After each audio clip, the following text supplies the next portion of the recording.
Hey, DC Types here. I had an experience at an estate sale this last weekend that I wanted to share with you. It was in a really nice part of town in Rockville, which is exactly the kind of estate sale you want to go to. It was in a home that somebody had clearly been deceased, and the items were primarily all priced out with tape on them, as you would want them, and there's a sign saying, 50% off today, all offers considered. Well, this is pretty well like every other estate sale that I've been to, and man, have I been to a lot. Things got dicey as I went in and I started noticing that some of the bigger ticket items that are really valuable and collectible at auction, things like Vaseline/uranium glass and copper bottom pots, and I snuck downstairs. I didn't sneak, it's perfectly open and available. There was a 70-pound Underwood typewriter, which of course piqued my attention. The thing is, it was sitting on the carpet, and it was pretty obvious that somebody had sold or removed the surface that it was sitting on. So yeah, deadlifting a cast iron typewriter is not exactly inviting. And of course, it's down a very steep set of stairs, but what was interesting to me is that it wasn't priced, and this is kind of a red flag. Usually in estate sales, either everything is priced or nothing is priced. And typically, it's in the everything is priced category. Because that's how you sell things. People who are going to an estate sale are price-sensitive customers by their very nature.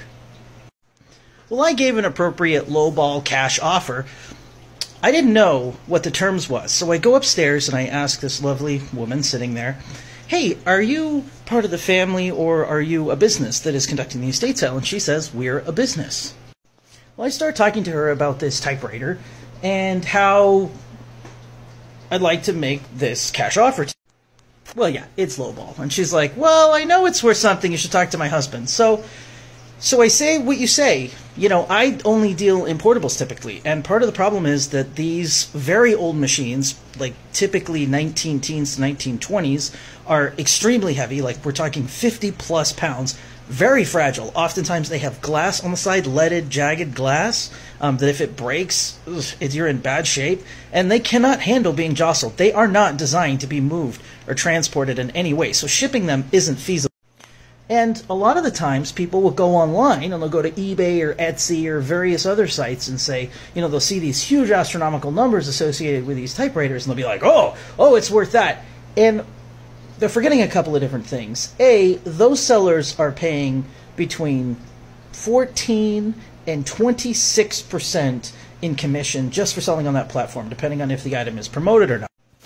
The other thing is, part of the reason why you can go on there and see that price is that the item hasn't sold. It's typically drastically overpriced. That's why it's still for sale. Well, here's where shit gets dicey. The guy, I give him this offer, which is a lowball offer, and he says to me, well, I can just sell it in my antique store. I have an antique store. Do the people that hired you to sell all of their stuff for their dead parent know that you're intentionally not pricing items, not entertaining offers or making counter offers when you have a cash bid in front of you to enrich yourself personally by selling it in your shop? My guess is no. This was so sketchy. So I go home and I look this up on estatesales.net, which I highly encourage you to check out. Yeah, this is a cash or Venmo only estate sale, something that is extremely unusual and super sketchy. Like, why? Yeah, and it was private. The company, this guy and his wife, didn't want themselves identified publicly or associated with this. Now, this is a huge red flag because if you're an antiques dealer, you have certain requirements in the state of Maryland. If you're an auctioneer, you have certain requirements.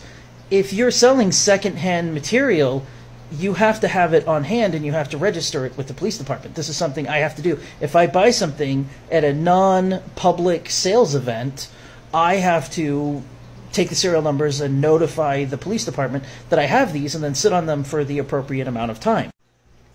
So much sketch there going on. I don't know what they're called, but I did mention this auction house, you know who you are, that I go to, and they're like, oh yeah, and they mention them by name. So it's a very small circle, but the guy got, like, pissed off, which is, again, another really big red flag. Normally, if you get lowballed, which, I mean, it's an estate sale, which is basically a garage sale with much nicer stuff, you just say, well, I'm not going to do that for under X dollars.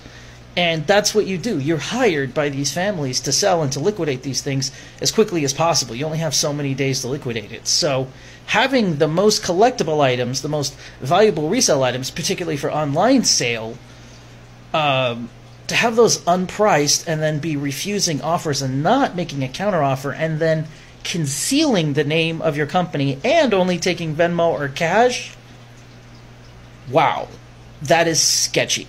And I'll tell you what, it's made me consider going into the estate sale business, because clearly there's an opportunity, because there are some shady MFs doing this here in Maryland.